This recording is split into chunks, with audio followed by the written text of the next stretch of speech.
We are live once again. Good evening, everybody. Preach. Yes. Good evening, everyone. Welcome to the BA show. Monday, the 4th of December, 2023. It is the third last show of the year. You believe that, Pom? I can't. Time travels though fast as you get older. My pop always used to say. It just seemed feel like yesterday that we had a Christmas BA show and we're nearly at Christmas. So there it is. The sands of time wait for no man. Yeah, that's true. That's true. I feel like tonight will be a very efficient show. I think we should start with, you've said the word Christmas. Last week, you got on me about the Christmas party. So we do have an update tonight, ladies and gents, on the end of year catch up, get together, party. I think it's just more of a catch up. So we'll talk a little bit about that. Also, doing a nice end of year giveaway for the people. So we'll get some details about that coming up shortly. But for those of you on YouTube, you will see a link at the top of the chat about the giveaway. But we'll touch on it shortly. Pom, 1 week of training, mate. The boys are back. Boys are back, eh? They're back in working hard to bring home number 17, aren't they? So, I mean, I've got to say, shout out to the media team. I think they're the only AFL side that hasn't used the phrase burning down the track or burning the house down or any. So well done on that, because that is outside of speed, danger game, that and percentage, that is probably in my top 5 of annoying phrases. 2 days back at work, someone's burning the track down. Yeah, no, I've enjoyed the business as usual approach from the club. They just released a video up on YouTube maybe an hour ago, 45 minutes ago. Interesting. It's a new style that I've seen from them. Maybe they used to do it about 10 years ago, but they're basically driving with Sam Walsh in the car. Sam Walsh is driving to training, and they did like a 10, 11, 12-minute interview talking about why they came back early, and Walshy was talking about the fact that there's a continuity amongst the group and the coaching staff. It's the third year with the same coaching group, third preseason that they're about to enter. And he was talking about the fact that they can hit the ground running because of that fact. So, yeah, a bit of an add-on from last week. I'm pleasantly surprised at how low-key they've kept it.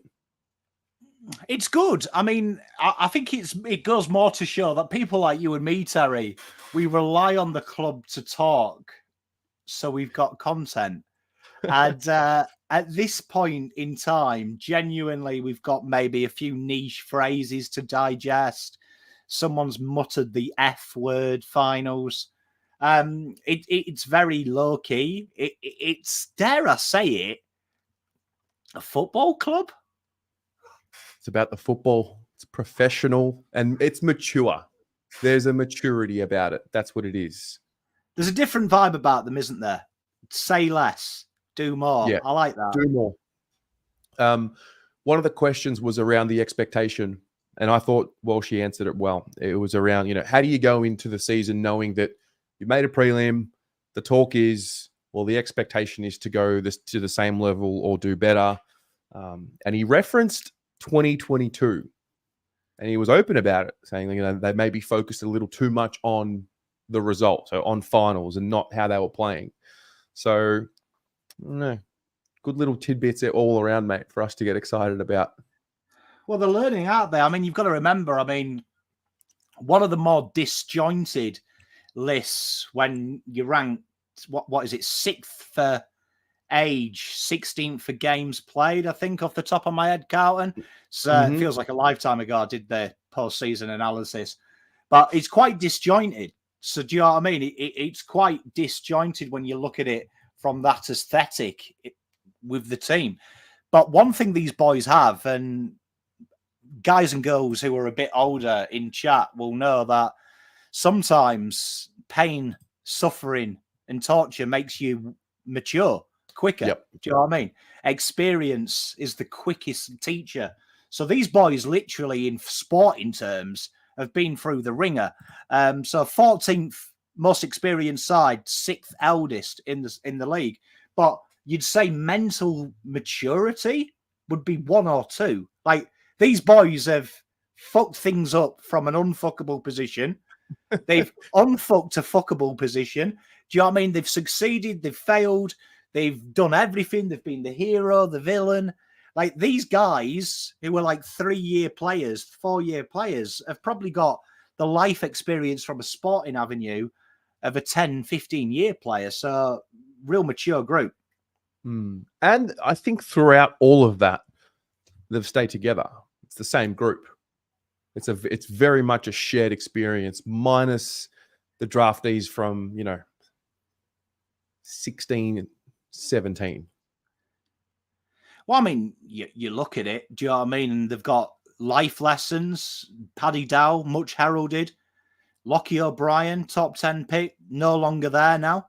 No longer there. So you've got the warning signs that come in with confetti, means FO. You've got Matty Cottrell, who's become a staple, and he was a pre-season pickup.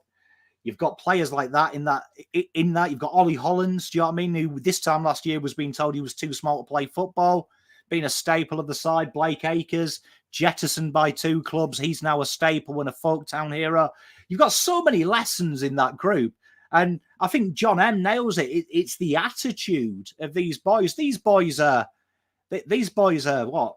Attitude junkies, aren't they? Really, it can't help but fail. And I saw some pictures of Elijah Hollands, and I don't want to be that guy, but allow me to be that guy for a minute. Be that guy. Go on. I saw pictures of him in a. He's obviously ordered a medium when he's a large. Fair play to him, but from 6 weeks ago when he was in court to now, you can see that there's a little bit of tonnage there. Where I was watching them pictures of him at court, thinking, oh, he's maybe smashed the puffy dog's ear. He looks preened and ready to go. And how good was that vision of Ollie Hollands chasing him? Them kind of things turn me on, because having brothers myself, there's nothing better than being legally allowed to batter your siblings, and sport allows us to physically harm our family members, which is always good. Yeah. Well, I did see that they're going to be living together as well. Ollie did the Summer Sessions podcast and confirmed that. So that'll be interesting. And you talked about this about a month ago or so when we were talking about the Elijah's matter, the environment that he's in now. I think also the added element of the fact that it's a 1-year deal. He knows he's got to be his absolute premium for 12 months. At home with Ollie, all the tools are there. If it doesn't happen, if he's not able to turn it around in the next 12 months, then I think that'll be the writing on the wall for him. But I mean, I'm very bullish on that dynamic. Mate, honestly, you've got a brother, you've got a sister as well. I was the middle one, so I've played both parts, being the kid brother and being the boss brother. There's nothing worse than when your little brother does better at you than something. And I still have that now at 38. If I ever find out he's done something and someone praises him, like I get mentally angry inside, because that's my limelight. Do you know what I mean? That's my limelight he's stealing. So great setup for Elijah. And, knowing Ollie and speaking to him last year and then hearing him this year, just to see the maturity in his approach, like from chatting shit with me for an hour on an interview to now, to see the growth in him, that's amazing. And good luck to Elijah, do you know what I mean? And to be fair, he's walked into 80,000 people, do you know what I mean, who love him already. 100,000, 200,000, we love him.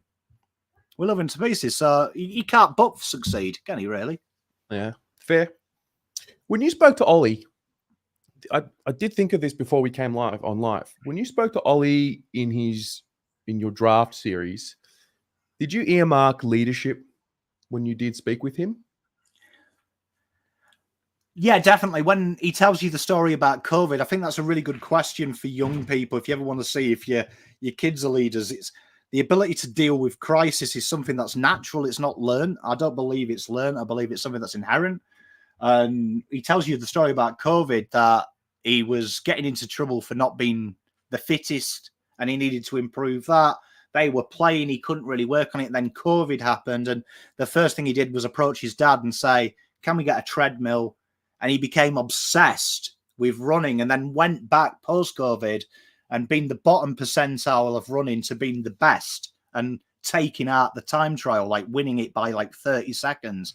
And hearing that and thinking, okay, he was 16 at this point in his life, that shows real problem-solving, situational awareness. Because speaking to some of the draftees, they were kind of honest with me. They were playing FIFA, playing Call of Duty, eating pizzas, eating everything off Uber Eats, trying to complete it. To hear that shows that he's got that early signs of leadership. And you hear Ollie speak, he's a thinker, and you can see it with the brothers. Genuinely, this is a stereotype, so don't be offended if you identify as this brother, but genuinely, you always get the class clown brother and the people's favourite. And speaking to Ollie, he did remind me of my younger brother a lot, that everything he did, the sun shined out of his arse. And you could see Elijah, the way he talked about him was probably more of the impact brother, impulsive brother. So between them, that's perfect as a combination, because I think Elijah probably brings out the dare in Ollie, and I think Ollie probably brings out the maturity and the thinking out of the two of them. So I think we're living together, they're both going to complement each other. But I do see a leader, and he's a wonderful human being, Ollie, full of love. Yeah. And not many young men I meet have a good soul like that. You can see he's got a real good soul. Yeah. No, I think having seen a little bit of the footage, the way he's talking, the way he's getting involved in those first to 4 year players, and then now for him, Ollie, that is, and his own development, getting to train next to Sam Walsh a little bit more this preseason because he didn't get to do it last year. Ollie's got a little something to be excited about for us, I think. Yeah, I mean, the only thing I'm sad people are about, onto it, mate. The only thing I'm sad about is when I interviewed him, when I asked him what's he looking forward to in the Premier, to playing professional football, it was chasing down his brother and smashing him into the boundary. So that made me sad that we won't see that. Do you know what I mean? Because he genuinely wanted to do that. But I mean, obviously, the next best thing is lifting 17 alongside your big brother, isn't it? Mm-hmm. Absolutely. Okay. Next item on the agenda. Pom, you said you wanted an end of year party. We're doing one. Way. It's happening. Roped him in. So, yeah, gave into peer pressure. No, it was really all about the venue. And I think at the end of the day, we found the best venue, given who we are. So, for those of you who tune in every week, we're excited to hang out and just grab a low-key drink with you this weekend. So this Saturday, the 9th of December, 3 p.m., we are going to Norton's. A lot of people in this chat know Norton's very well. I spoke to John Holden recently, earlier today. He's got some great stories. If you watch his Carlton People episode, you'll know that he partied with the 95 team at Norton. So we've got a section at Norton's Hotel this Saturday, 9th of December. Come through, 3 p.m. Got the place booked, the section booked from 3 till 6. Yeah, come on down, say good day. We'll all be there. And Pom, we've done it. We've got a party. It's official. Christmas party, eh? Who would get? Hey, I'm happy about that. I can't wait to see everyone. Yeah, no, so it'll be good. I'll put some more details up on Instagram story and in the Facebook group as well. But I think those of you who were tuned in, those of you who tune in every week, and those of you who in particular tuned in last week, there you go. Now, secondly, I told you guys that there would be a giveaway, and there is a giveaway. You will see, if you're on YouTube, at the top of the live chat is a ticket, a link that takes you to an Eventbrite page similar to the 10K stream that we did. And basically, there's going to be 2 prizes. So, firstly, I told you, the bomber jacket, the actual jacket, is going to be drawn out on the 18th of December. So, in 2 weeks from today, you will have a chance to win this. And then the second item will be the Guernsey underneath here. This is Corey Durden's player-issued Guernsey for this year, 2023. You'll see that it's signed here. It's also signed on the back. So that'll be second prize. First prize will be the actual jacket. And I'm excited. I'm excited to give it away. I'm excited. It's going to have a nice home. So basically, the Eventbrite link, click it. A ticket, or an entry, I should say, costs $17, if you know what I mean. And that's what we'll do. At about 7:30 on the 18th of December, Monday, 2 weeks from now, I will draw it live here on the show. So get your tickets. There you go, mate. What's the capacity at Norton's? The capacity at Norton's, I've told them to expect up to 60. But we'll see. Easy. Smash that. Yeah, we'll see. Smash we'll 60. See. Yeah. We will do a proper season launch like we do every year in probably that first week of March, just before the first game, opening round. But more details about that later. But yeah, Saturday. And the giveaway is the giveaway. So get your damn tickets. There you go. Do you know what I mean? And you get a bit of Corey Durden heritage. Yes, absolutely. Okay. Next up, Pom, I started doing the season previews I saw for 2024. Yeah. I don't know if you noticed, but last year we did them live. I didn't want to talk about any of the boys last year after the way the season ended. But I stumbled across a question for both of them that I've put out so far, Jack Silvagni and Jesse Motlop. So Jack Silvagni, where are you in the camp of he needs to find his own position? You know how we've been talking about what is he? And the discussion always turns to, is he a forward? Is he a ruck? Is he a defender? Where are you in that discussion? And why can't Jack Silvagni just not have a position? Well, I mean, I think ultimately, I mean, you've seen it in the draft this year. There's been quite a few utilities, as Champ Starter likes to just throw that name out there. And it can mean a variety of things as well, because I've seen players referred to as utilities by Champ Starter who play mid, forward and back, where traditionally it's a back, forward, ruck. I mean, I think he's got to nail down a position, but I think he has. I think that third forward role is Jack's position. I think the fact that he can play in the ruck, or temp in the ruck, let's call it that. I wouldn't say play in the ruck, I'd say temp in the ruck, is a string to his bow. And if he does play VFL this year and they continue with the down the back, that only helps cement his position in the squad. For me, I feel like it's interesting that Ashton Moyer has been signed. And Nick Austin's made a big thing about saying he's basically Jack Martin.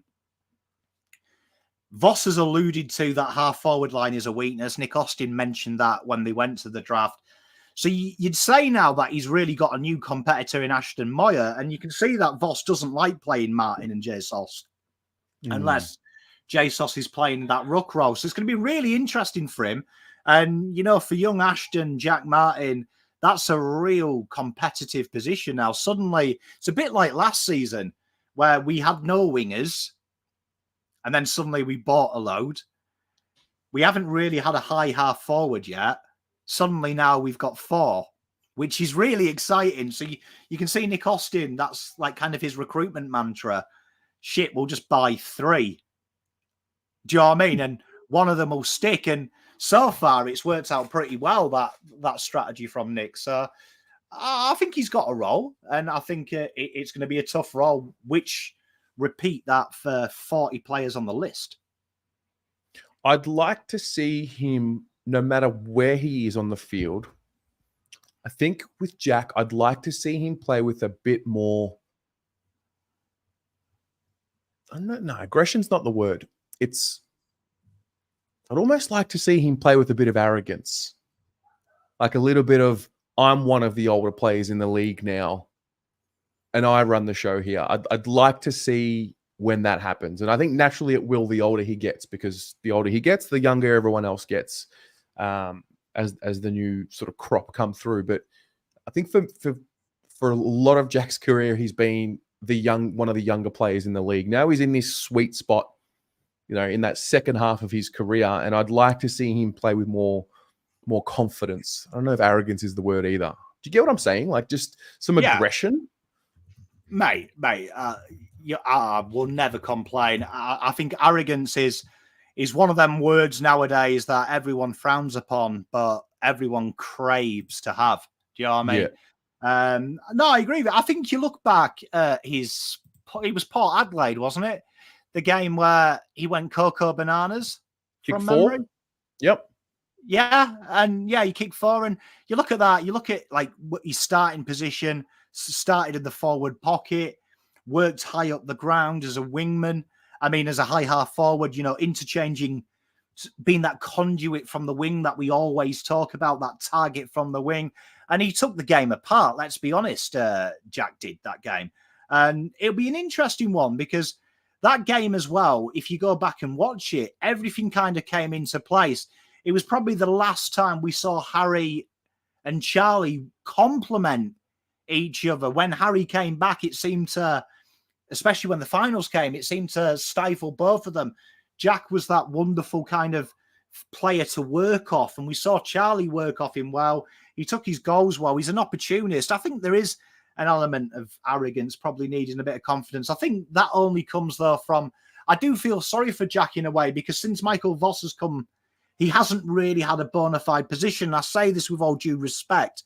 I feel like what's prolonged his time there was the fact that he was jettisoned into the ruck and became that auxiliary. It would have been interesting if Pitternet had never got injured, what would have become of Jack, because it felt like Carlton didn't understand what his best position was. And then, like Saz said, once he had the injury, do you know what I mean? We went another way. So I feel like he's got an important role to play. And you know what? I would like, part of my sick sadisticness, I'd love to see him looking at the VFL team.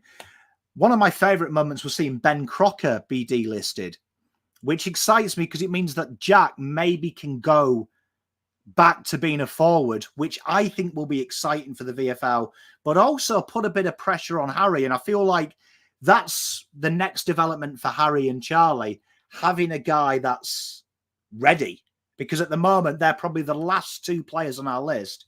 We don't have a replacement. Harry Lemmy's too wet behind the ears. Hudson's got a long way to go.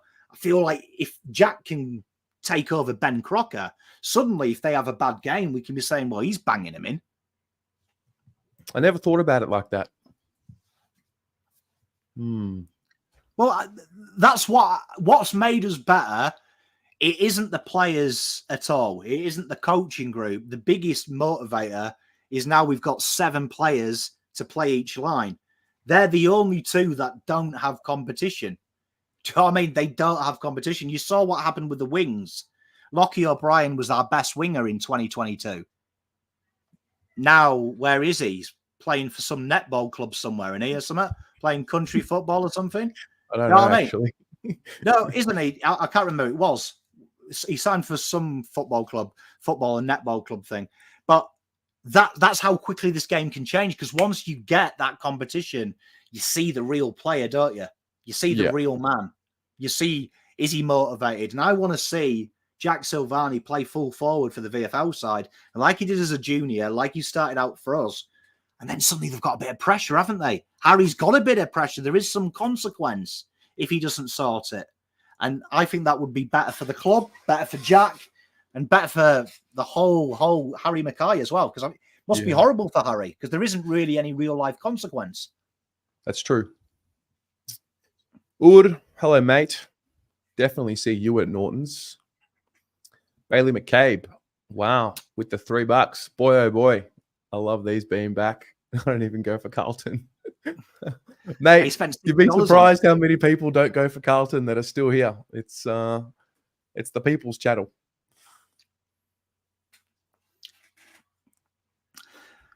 It's good, mate. No, spot on. But yeah, Jack's got a role for us, and I think, like, you know, obviously that's it for me. Jack's that standard setter, and I don't think the 22 is as locked on as some people think it. Yeah. Chills, open training that you were asking about. Yeah. It's the Saturday, the 16th of December. It's that final Christmas session before the boys take, I think it's a month off, or the club. So yeah, that's on the 16th of December. Peter V, Sauce is the ultimate utility 23rd man, and he is celebrating 37 months as a member of the channel. Peter V, thank you, mate. That's 3 years and a month. Fuck me. Wow. That would have been my second longest relationship, that. What's your first? 3 years.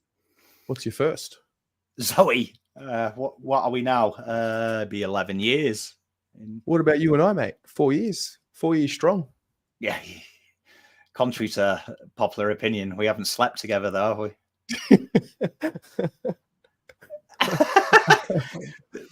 Well, yeah, it would go Zoe, Terry.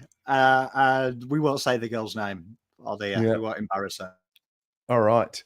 The next one was Jesse Motlop. Now, I remember doing this with you last year, and I remember saying, I don't want to put expectation on him, calm it down, second-year player, and you were saying, nah, he's got it all. He's got what it takes to overcome any of that burden or expectation. So now entering Jesse's third season, I feel like players talk about it a lot. They talk about needing 3 to 4 pre-seasons. What's the ceiling of Jesse Motlop?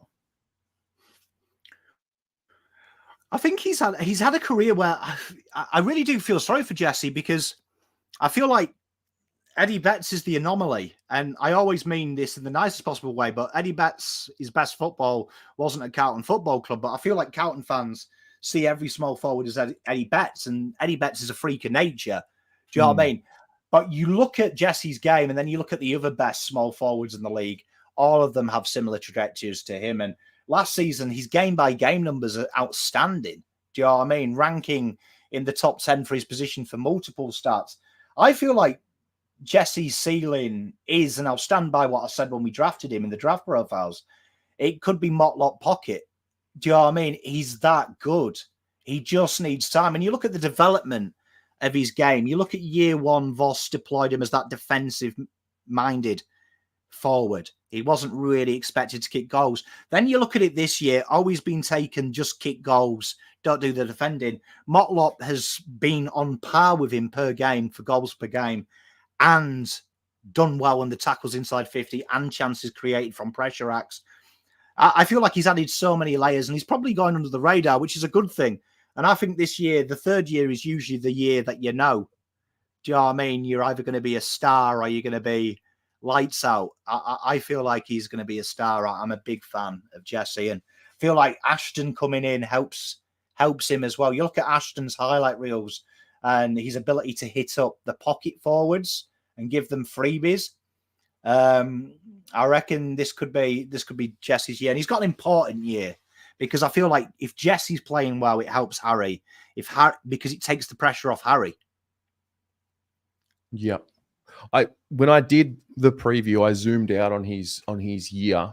If you look at the cycle of everything that happened, you've got strong-ish start, contract extension, form slump / confidence dip, gets dropped, comes back late as a late inclusion, stars in that first half against Port Adelaide, kicks 4 goals, doesn't get dropped from the team from that moment onwards, kicks 2 goals in it, all bar 3 games for the rest of the season from the Port Adelaide game onwards, plays in a prelim.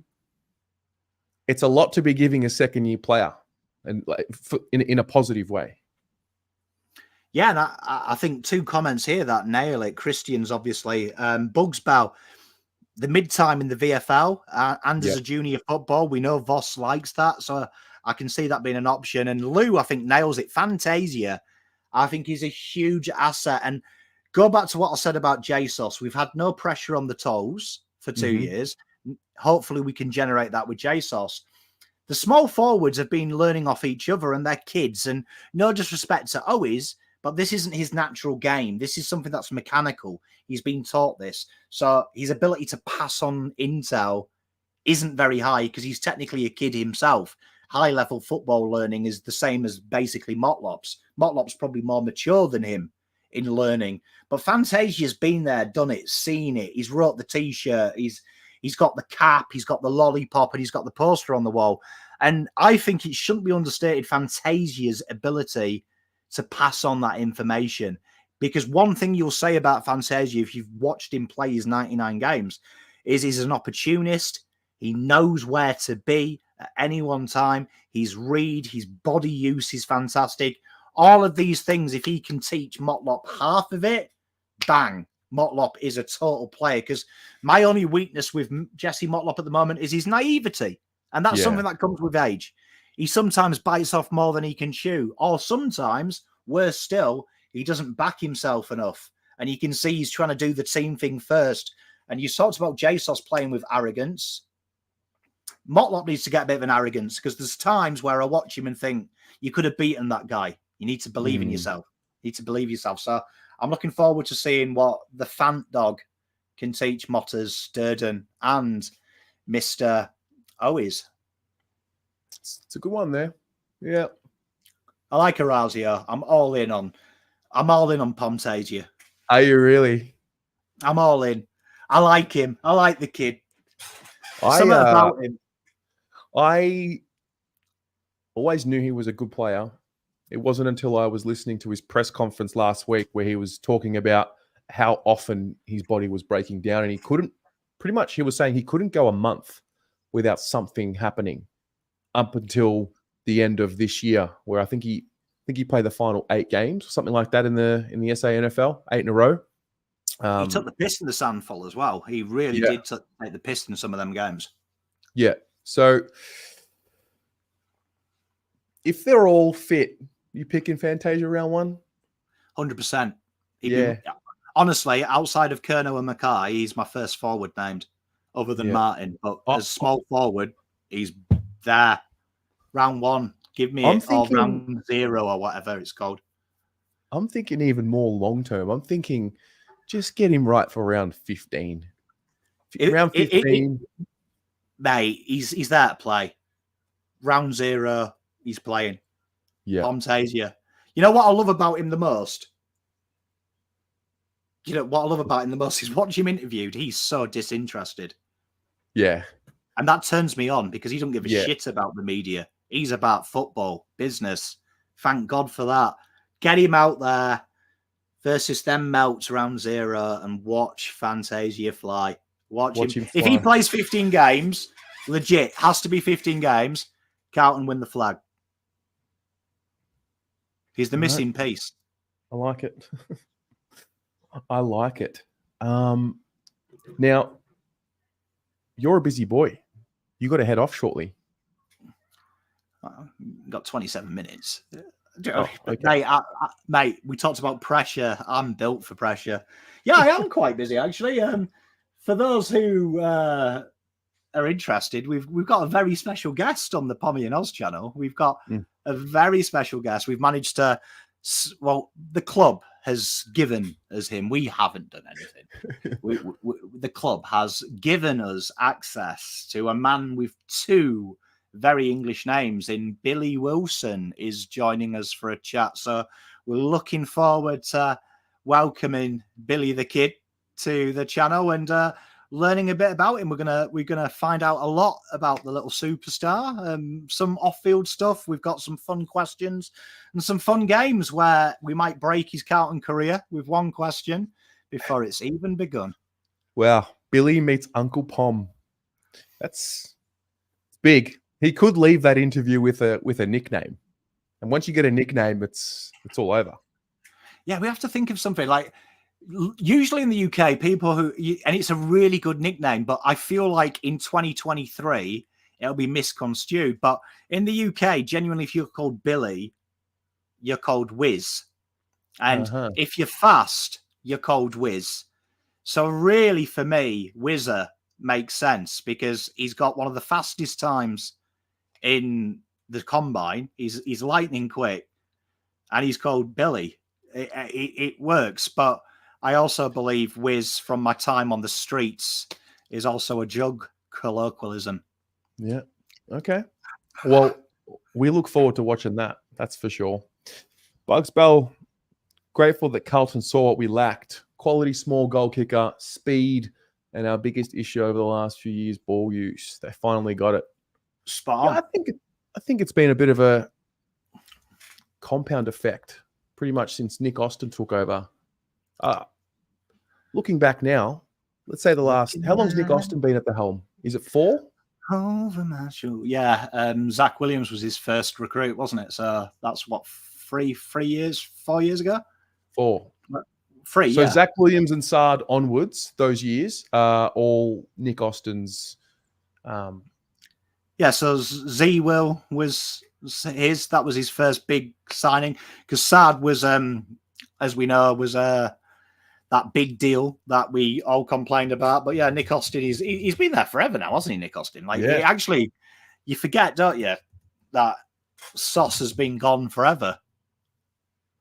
But it was what, 2020, wasn't it? 2020's window was the first time he was there. So Zach Williams' first year. Yeah, people forget as well. You know what upsets me about Nick Austin? People always have a crack at him, but people forget that he built the Tigers list. So 2012 to 2018, that was Nick Austin. Do you know what I mean? Nick Austin was the recruiting officer and then the list manager. Do you know what I mean? So he did that. Then he did the doggies. Like, the guy is... Give Nick Austin some props. Guy's a genius. Give him some credit. Fair. Yeah. I like the peculiarity in which he attacks the draft. And I also really appreciate there's not too much noise around what Carlton are going to do since he's come around. And I guess that just comes with the territory. Sauce is just an attraction. There's so much history there. But I really do enjoy how low-key Nick Austin keeps it. Well, you look at them, Dodoro, Sauce, that old school, the old way to do things is talk about it and use the media. It's kind of like collateral to wedge people open, to wedge the door open. You look at the real successful list managers, particularly in the last 5-6 years. You look at Collingwood, hate to mention them on a Carlton show, but Schultz requests the trade Friday, Monday morning is a pie. Where Carlton have had the similar structure with their deals. They've got it done quick. You heard Gold Coast say very early on, Carlton have got this offer. They've met us. We're just trying to assess what that looks like in the back end. And then that trade happened and it made sense. So that's what the good list managers do now. The list managers are all very private. You look at the best teams in the league, hardly any of them do interviews. Hardly any of them make themselves known. It's all respect, honor, and integrity. And Nick Austin, full credit to him. Sauce, yes, he built the list with numerous first rounders. Nick Austin has probably had the hardest part. He's putting the icing on, and he's putting the little fondant roses, candles in. Yeah, and look at what he does. He goes out and buys clusters of players. And you know what? Both of them will have a big part when we win a flag. And I hope, part of me hopes Sauce gets invited. When we win 17, I hope the club are humble enough to bring Sauce in. And whether he accepts it or not, that'll be on him, and it will say a lot about him, in my opinion. But I'd definitely be extending that olive branch and saying, look, thank you for coming. Thank you for doing it. But fair play to Nick. He had a lot of work to do. He had a lot of work to do when he came here, because the fact Carlton hadn't signed a winger for 10 years is balmy. Hey, I saw something on, I think it might have been Twitter recently, about the proposed changes to the father-son / academy bidding. I just wanted to get your thoughts on that. Okay, I want to underline this because people have misquoted it, which is amusing when the first sentence of the article told people it wasn't going to happen this year. But the AFL agreement on anything to do with trade and draft, it works in 2-year cycles. Why? Because the AFL pick 2 years in advance. You can sell your future picks. So it was specified that any changes would incur after the 2024 trade period, which means the Camporellis will not be affected by these changes. But As for the changes, as usual, the AFL hasn't told us what them changes are. It sounds like it's an information exercise at the moment. And as we know, a lot of clubs complained, one of them being master manipulators of this, Western Bulldogs, which Luke Beveridge, continuing the doggies trend, talking a lot and being very hypocritical while they talk. But I do think what you'll see is they'll have a rule of you've got to have a pick within a certain amount. I think that's what the AFL are going to do. Obviously, they need to do something because when this Tassie side come in, if this keeps happening, and I researched the draft 2 years in advance, there's about 40 players between both of them in the top 50 of the next 2 years. So do the maths, 40 players out of 100 players potentially are going to be in this NGA academy type setup. That's a lot of players out of 200, 40 out of 200. Yeah, What's wow. That's a lot. That's what, just under 40%. So when Tassie come in, you imagine that they're getting 10 first rounders for the first 2 years, right? Plus NGAs and father and sons. You could effectively finish 18th in the ladder and have based on that, pick 20. Wow. Yeah, right. So they're going to have to do something because I'll tell you what now, there's two teams I look at and I actually laugh at their list management if they don't have a big trade period next year. But Geelong and Richmond are completely fucked when Tasmania come in. Completely cut. Like I'm talking disintegrate, start again. They'll be bottom 2 for the next 10 years. Yeah, right. Well, we've got Yes. We've got a little cameo appearance. Mr. Sebastiani from the SEN you studio. Tottenham in disguise. You Tottenham. You Tottenham. You Tottenham in disguise. Top of the league, mate. Do you just kick him off? No, I didn't. I tried to get us all here. My bad. League, Paolo, you've got some Paolo, you've got some Yeah. shit on your shirt underneath your left shoulder. Oh, it is. Oh, wait. Here we go. I'm back. Just keep me there. Gotcha. We're here. Shit underneath How my are you, left mate? shoulder. I'm good, mate. We're on an ad break during work at the moment, so I've got like 3 minutes and 50 seconds with you all. It's about as long as Pommy lasts, I think.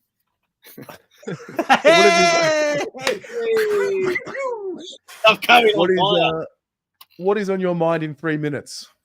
Have you announced the details for the Christmas party? We have. Okay. We have this week, very 9th, very 3 keen, p.m. mate. I'm very keen. I'm very, very keen. Have a cold frothy with the lads and ladettes, which would be a lot of fun.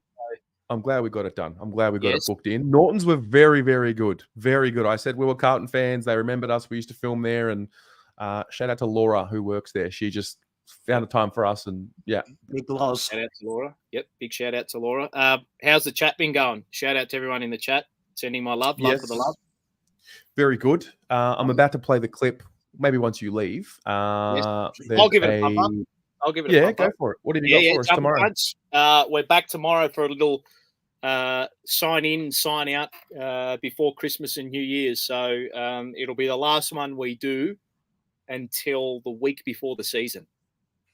So there you go. Wow. We're going to sign in, sign out. We've got a handful of guests coming on, which is going to be fantastic. So the lads are up and about. There's also a bit of new love on the horizon as well with the jumper punch. So I reckon that might get a bit of an announcement on the other side too. New love? What does this mean? No. I can't say anything, mate. I can't say anything. This is not my area to say. So, yeah. I've got a question there. Yeah. Did I hear right? You're taking time off from now till what? The first week of March? With regards to the jumper punch, yes.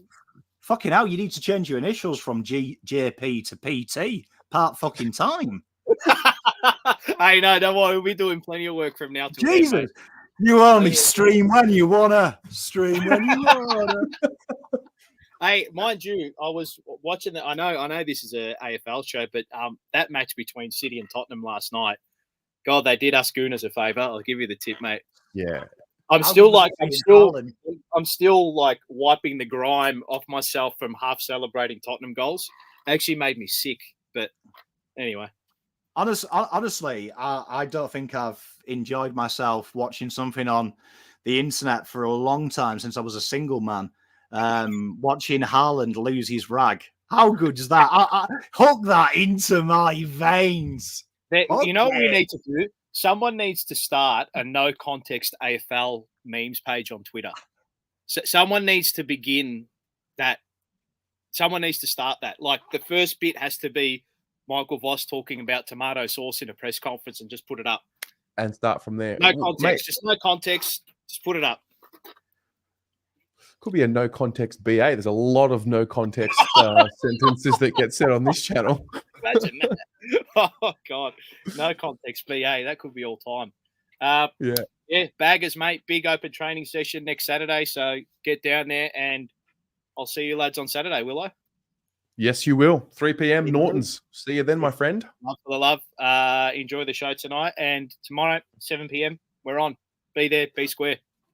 Love it. Have a good night, brother. Love. See you guys. See you, mate. All right.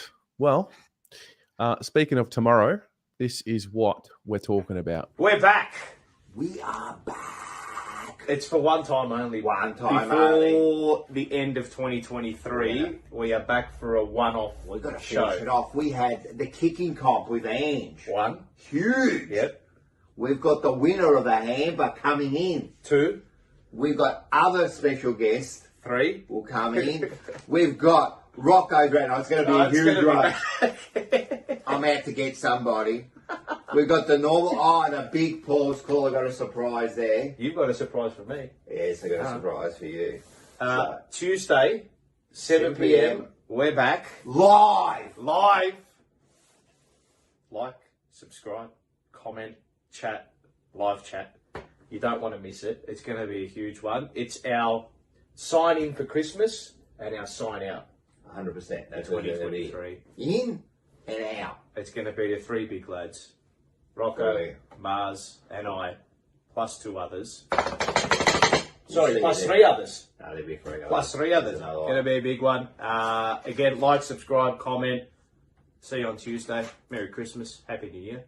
See you then. It's Tuesday, 7 p.m. Be there. Be square. What time are they starting again? Be there, be square. Be there, be square. Ur with a little parting gift for you, Pommy. 3-3, Man United. Good game. It was a great game. Yeah, it was a great game. I suppose if I was a neutral or a Galatasaray fan, I'd be happy. If did I leave my house in the morning swearing a lot? Yes, I did. But no, it was a good game, and we didn't deserve to win. I think Galatasaray probably deserved to win that, if I'm honest. Yeah. I saw the highlights. It's about it. Heartbroken. Just a heartbroken man, and this has become a football show just to depress me, hasn't it? I know. It's football abroad. All right. Well, guys, that'll do us for tonight. Just a final reminder. I will remind you next week. There's your link for the giveaway, for the raffle. So 1 ticket gets you a chance. We're going to do 2 spins of the wheel. First spin will give away the Carlton Guernsey signed by Corey Durden. Second spin will be the big one, the bomber jacket. I think the maximum entries is 10. So get your tickets. Pommy, good luck tonight, mate. Not that you'll need it, but looking forward to seeing and meeting Billy. Hey, I'm looking forward to seeing the big Bill Dog. I'm looking forward to it. Hopefully, he's got some good chat. Yeah, I often don't drag it out of him, but you'll bring it out of him. He'll be full of bants. Yeah. Nah, good stuff. Go get it. Ladies and gents, have a great night. Go Blues. See you next week. Go Blues.